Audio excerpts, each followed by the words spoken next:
بسم الله الرحمن الرحيم. احنا بقى هندوق الناس اللي موجودة. ها يلا يقولوا لنا رأيهم. يلا نبدأ عشان شهادتي في نفسي مجروحة. ناكل كمان معلقة. تحفة.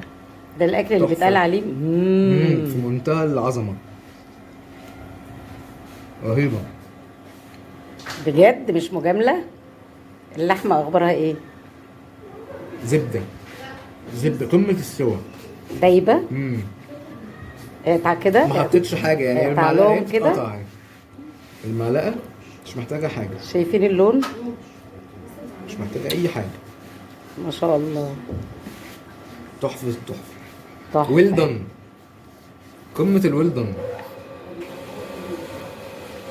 رهيبة. شايفين لونها من جوه عامل ازاي؟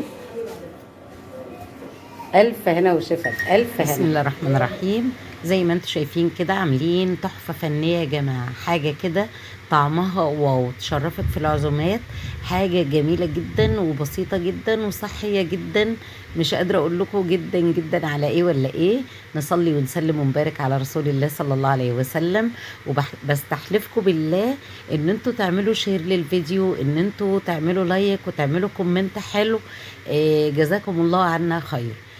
زي ما انتم شايفين عاملين موز فيها الضاني وفيها البتلو. الموزه الكبيره اللي في النص دي موزه بتلو وموزتين ضاني. وكنت كمان في ناس مش بتاكل اللحوم في اللي موجودين، فعملت لهم وراك فراخ حوالين الخضار الجميل ده.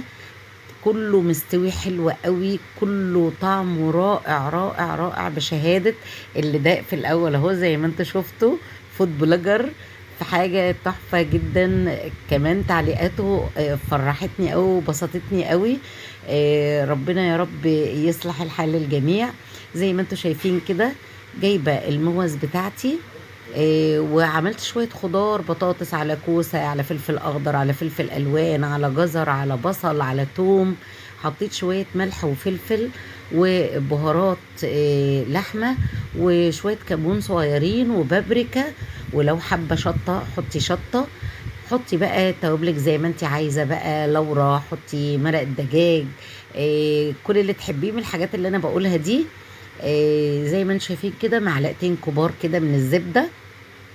قلبت كل المكونات على بعضها وحطيت نص معلقة من الثوم. عايزة اقول لكم بقى الريحة كانت وهي نية وشكلها وهي نية كده يفتح النفس فعلا. عايزة تستبدلي اي خضار من الصينية ديت استبدليه.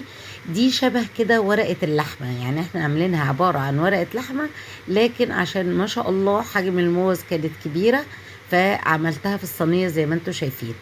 تبلت بقى الموز ديت والفراخ والحاجات دي كلها بملح وفلفل بقى، مايونيز، اي حاجه بتحب تحطيها، زبادي، الكلام ده كله. لفيت كله بورقه فويل وحطيتهم في الفرن. زودت طبعا ميه، بس لما تزودي ميه والحاجه بتستوي زودي ميه سخنه، هتلاقي الحاجة تطلع معاكي زي الفل. كتمتها جدا فاستوت بالبخار بالحاجات بتاعتها. نزلت اللحمة الصوص الحلو فيها، الخضار بقى طعمه هايل. كل حاجة مستوية، كل حاجة جميلة. عملت جنبها شوية رز بشعرية كده. وزي ما انتوا شفتوا حاجة خفيفة وجميلة وصحية، ولا فيها بقى افتكاسات ولا اي حاجة خالص.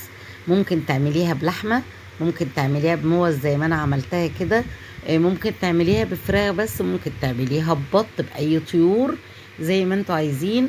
وممكن تتعمل في الكيس الحراري لو الكمية اقل من كده كمان.